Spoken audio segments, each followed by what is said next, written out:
ओम शांति। 20 मार्च 1969 बाबा के अव्यक्त महावाक्य हैं, सार है, 7 बातें छोड़ो और 7 बातें धारण करो। बाबा पूछते, सभी किस स्मृति में बैठे हैं, किस देश में बैठे हैं? व्यक्त देश में व अव्यक्त देश में। ये महावाक्य सुनने से पहले हम किस अवस्था में बैठे थे वो अवस्था को चेक करें, किस स्मृति में बैठे हैं। व्यक्त देश में बैठे हैं या अव्यक्त देश में स्थित होकर अव्यक्त महावाक्य सुन रहे हैं। अव्यक्त को व्यक्त में लाया है या तुम अव्यक्त हुए हो? अभी की मुलाकात कहाँ कर रहे हो? अव्यक्त को व्यक्त देश में निमंत्रण दिया था, तो अव्यक्त बाप दादा व्यक्त देश में अव्यक्त रूप से मुलाकात कर रहे हैं। बाप दादा अव्यक्त हैं, ये देह नहीं है, उनको साकार देह नहीं है। उस समय अब ना ब्रह्मा बाबा को है साकार देह, ना शिव बाबा को तो है ही नहीं। तो बाबा कहते बाप दादा अव्यक्त हैं, उन्हें हम बच्चों ने इस व्यक्त देश साकार देश में आने का निमंत्रण दिया। हम बच्चों के निमंत्रण पर बाप दादा आए, तो अव्यक्त रूप से मुलाकात करने आए हैं। तो सभा में जिन बच्चों की स्वयं की स्थिति अव्यक्त होती है, उन्हें ही इस अव्यक्त मिलन का अनुभव होता है। अव्यक्त रूप को व्यक्त में लाने के लिए कितना समय चाहिए? बाबा हम बच्चों से पूछ रहे हैं। अभी अभी हम व्यक्त रूप में बॉडी कॉन्शियसनेस में हैं, देह भान में हैं। इसे सोल कॉन्शियस में बदलने के लिए बाबा कहते कितना समय चाहिए? तो हर एक अपने को चेक करे कि जब हम योग में बैठते हैं, व्यक्त से अव्यक्त होने में, देह के भान को त्यागने में, देह के भान को टोटल भूल जाने में और देही अभिमानी आत्म स्मृति या अव्यक्त स्थिति में स्थित होने में हमें कितना समय लगता है? सभा में उस समय बच्चों ने कहा अभी तैयारी है, पुरुषार्थ चल रहा है। तो बाबा ने पूछा कितने समय की आवश्यकता है? संपूर्ण स्थिति को इस साकार रूप में लाने के लिए कितना समय चाहिए? दर्पण में देख तो सकते हो ना? बाबा कहते हमारा जो हर एक बच्चे का पुरुषार्थ का दर्पण है। हर एक बच्चा अपने दर्पण में स्वयं को देख सकता है कि मुझे अपनी संपूर्ण स्थिति को इस साकार दुनिया में रहते हुए उस स्टेज तक पहुंचने में अब मुझे कितना समय लगेगा? मेरे पुरुषार्थ की स्पीड क्या है? मेरे पुरुषार्थ की कॉन्टिन्यूटी कितनी है? मेरे पुरुषार्थ की क्वालिटी कितनी है जो मैं अपनी संपूर्ण स्टेज को प्राप्त कर सकूं? तो इंडिविजुअल बाबा हर एक का चार्ट पूछ रहे हैं। हर एक को अपनी संपूर्ण स्थिति बनाने में कितना समय चाहिए? संपूर्ण स्थिति का चित्र साकार में देखा है। साकार तन जो था वे संपूर्ण कर्मातीत स्थिति नहीं थी। बच्चों से शिव बाबा पूछ रहे हैं कि साकार में ब्रह्मा बाबा को देखा है, हमने भल देखा नहीं है, लेकिन सुना तो है अपनी दादियों से, बड़ों से, निमित्त से कि बाबा की क्या अवस्था थी। और वो अवस्था कुछ ही दिनों में तो नहीं थी, लास्ट के पूरे 2 वर्ष हमें दादियाँ सुनाते हैं कि लास्ट के जो 2-3 वर्ष थे बाबा की स्थिति देखने में आती थी। बाबा की वो अव्यक्त अवस्था इस साकार दुनिया में, साकार तन में रहते हुए देखने में आती थी। बाबा कहते उसकी भेंट में बताओ। तो ब्रह्मा बाबा की स्थिति से कंपेयर करके अपनी स्थिति को बाबा कहते अपना रिजल्ट बताओ कि कितना समय चाहिए साकार में रहते हुए अव्यक्त स्थिति सदा काल के लिए बनी रहे।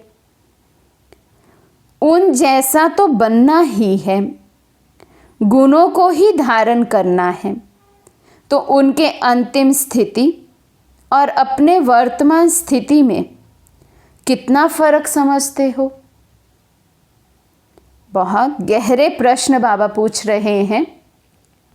अभी तक तो हम सोचते हैं कहाँ ब्रह्मा बाबा और कहाँ हम, लेकिन बाबा कहते कंपेयर करो स्थिति को कि यदि मुझे अपनी ब्रह्मा बाप समान की स्थिति बनानी है, संपूर्ण स्थिति बनानी है, बाबा ने कितने समय में बना ली थी और मुझे कितने समय में बनानी है? बाबा कहते उसके लिए कितना समय चाहिए? साकार का सबूत तो इन आंखों से देखा ना। उनके हर गुण, हर कर्म को अपने कर्म और वाणी से भेंट करो तो मालूम पड़ जाएगा। बाबा अब चेकिंग करने की युक्ति बता रहे हैं। ब्रह्मा बाबा की स्थिति और हमारी स्थिति का कंपैरिजन करने की युक्ति बता रहे हैं। बाबा कहते केवल एक दिन का अपना चार्ट देख लो। ब्रह्मा बाबा के जो गुण थे, ब्रह्मा बाबा के जो कर्मों की क्वालिटी थी, वाणी थी, उसके कंपेयर में स्वयं के गुण, कर्म और वाणी को चेक करो तो कितनी समानता है।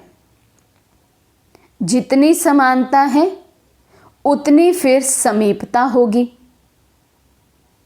अपने संपूर्ण स्टेज के हम उतने ही समीप होंगे जितना कि मेरे एक दिन का चार्ट ब्रह्मा बाबा के चार्ट के समीप हो।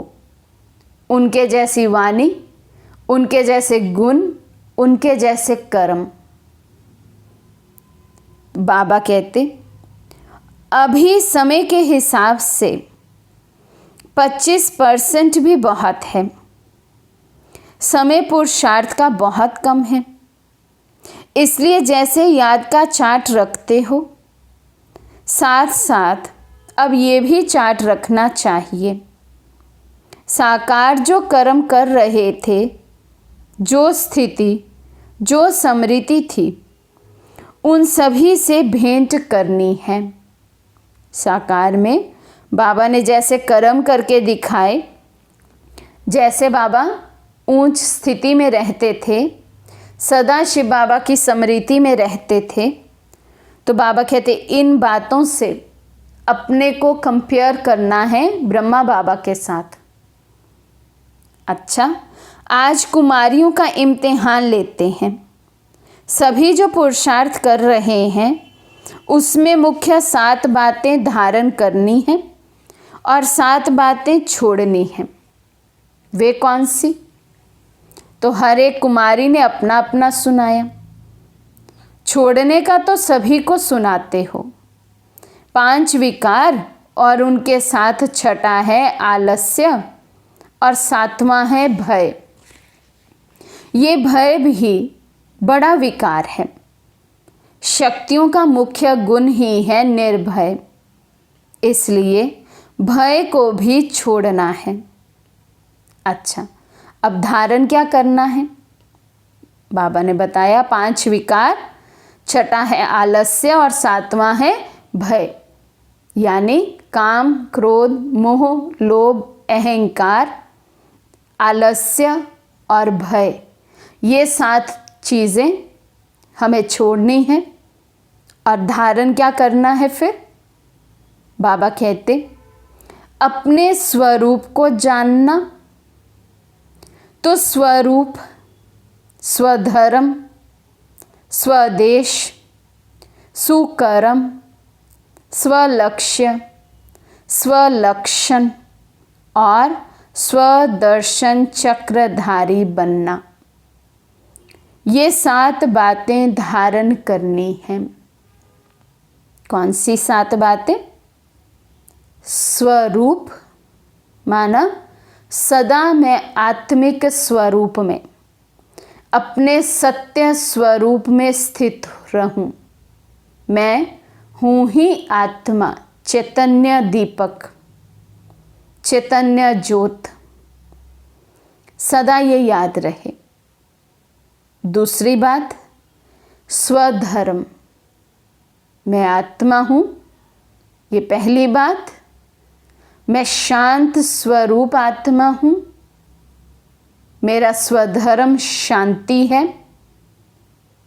बाबा कहते ये दूसरी बात है जो सदा काल के लिए हमें धारण करनी है। तीसरा, स्वदेश, मैं आत्मा शांत स्वरूप शांति घर की रहवासी हूँ, परम धाम की रहवासी हूँ। इस सृष्टि पर आई हूँ। तो चौथी बात, सुकर्म करने आई हूँ। सुकर्म को हम याद रखें, धारण करें। मेरा हर कर्म श्रेष्ठ हो, अच्छा हो, सुकर्म हो। पांचवी बात, स्वलक्ष्य, मुझे भगवान ने लक्ष्य दिया है। मेरा जीवन कॉमन जीवन नहीं है। एक महान लक्ष्य लेकर मैं इस धरती पर पाठ बजाने के लिए आई हूँ। मैं अवतरित आत्मा हूँ, ऐसे भी याद कर सकते हैं। फिर स्वलक्षण, जो लक्ष्य दिया है बाबा ने लक्ष्मी नारायण बनने का, उसके अकॉर्डिंग लक्षण भी है मेरे जीवन में।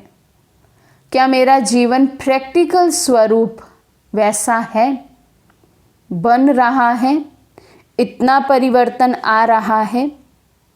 तो स्वलक्ष्य, स्वलक्षण। और 7वीं बात है स्वदर्शन चक्रधारी। कैसे मुझ आत्मा ने इस सृष्टि पर आकर अपना पाठ शुरू किया, कैसे कैसे मैं आत्मा पाठ बजाते हुए नीचे आई हूँ, अंत तक पहुँचकर अब फिर से ब्राह्मण बने हैं, फिर से चढ़ती कला में जाने की तैयारी है। तो ये पूरा 84 जन्मों का चक्र, या फिर कहें स्वदर्शन चक्र बुद्धि में फिर आना है, याद रखना है। तो बाबा ने ये 7 बातों पर विशेष अटेंशन खिंचवाया है, जिन्हें हमें सदा याद रखना है। स्वरूप, स्वधर्म, स्वदेश, सुकर्म, स्वलक्ष्य, स्वलक्षण और स्वदर्शन चक्रधारी। बाबा पूछते, इनको धारण करने से क्या बनेंगे? शीतला देवी। काली नहीं बनना है, अभी शीतला देवी बनना है। काली बनना है विकारों के ऊपर, असुरों के सामने काली बनना है, लेकिन अपने ब्राह्मण कुल में शीतल बनना है। तो 7 बातें छोड़ने और 7 बातें धारण करने के लिए आज बाबा ने हमें शिक्षा दी है, श्रीमत दी है। 5 विकार तो मुख्य हैं ही, जिन्हें बाबा ने कहा औरों को भी आप लोग सुनाते हो कि काम, क्रोध, मोह, लोभ, अहंकार, ये तो छोड़ने ही हैं। लेकिन 6वां विकार बाबा ने ब्राह्मणों का सबसे बड़ा दुश्मन है आलस्य, उसको त्यागना है। 7वां बाबा ने कहा तुम शक्ति स्वरूप हो। तो शक्ति स्वरूप जो आत्मा होती है वो निर्भय होती है, इसलिए भय का विकार भी यदि है उसे भी त्यागना है। तो ये 7 बातों को छोड़ना है, त्यागना है और 7 बातों को सदा काल के लिए धारण करना है।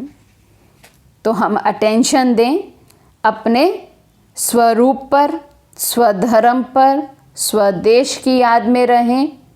आए हैं इस सृष्टि पर तो सुकर्म करें, स्व के लक्ष्य को सदा याद करें और लक्ष्य प्रमाण लक्षण धारण करें। और साथ ही साथ स्वदर्शन चक्रधारी भी बने। इनको धारण करने से बाबा ने कहा फिर हम शीतला देवी का अवतार बन जाएंगे। काली यदि बनना है तो बाबा कहते विकारों के ऊपर, अपने दुश्मन है जो ये असुर है जो ये, इन पर काली रूप बनना, विजय प्राप्त करनी है। अच्छा, ओम शांति।